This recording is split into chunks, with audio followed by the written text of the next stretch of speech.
حضرت بایزید بستامی رحمۃ اللہ علیہ کے پاس ایک شخص حاضر ہوا اور آ کر کے کہنے لگا کہ حضرت میں آپ کی خدمت میں رہنا چاہتا ہوں۔ حضرت نے فرمایا ٹھیک ہے۔ حضرت کی خدمت میں رہنا شروع کر دیا اور حضرت کی خدمت میں رہتے رہتے 1 2 نہیں 10 برس گزر گئے، اور ایک روز اچانک کہنے لگا کہ حضرت آپ مجھے اجازت دیں، میں یہاں سے کہیں اور جانا چاہتا ہوں۔ حضرت بایزید بستامی رحمۃ اللہ علیہ نے اس سے معلوم کیا بھئی کیوں، کیا بات ہوئی، کیا وجہ ہوئی، کیوں جانا چاہتا ہے؟ فرمایا، کہنے لگا کہ حضرت میں تو آپ کی خدمت میں اس لیے حاضر ہوا تھا کہ آپ سے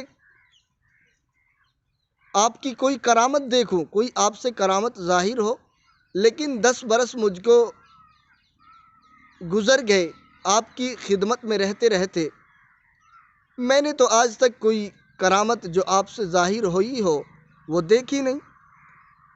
حضرت بایزید بستامی رحمۃ اللہ علیہ نے اس سے فرمایا کہ بھئی آپ 10 برس میرے پاس رہے،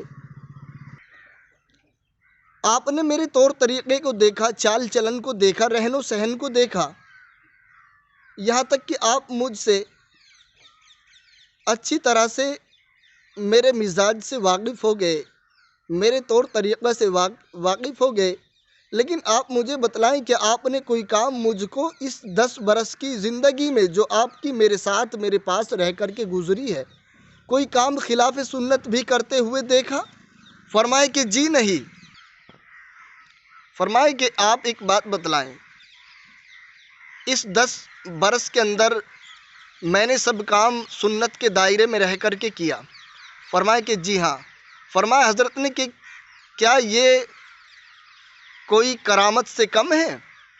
سنت کے دائرے میں رہ کر کے کام کرنا، بھئی یہ بھی تو ایک کرامت ہے۔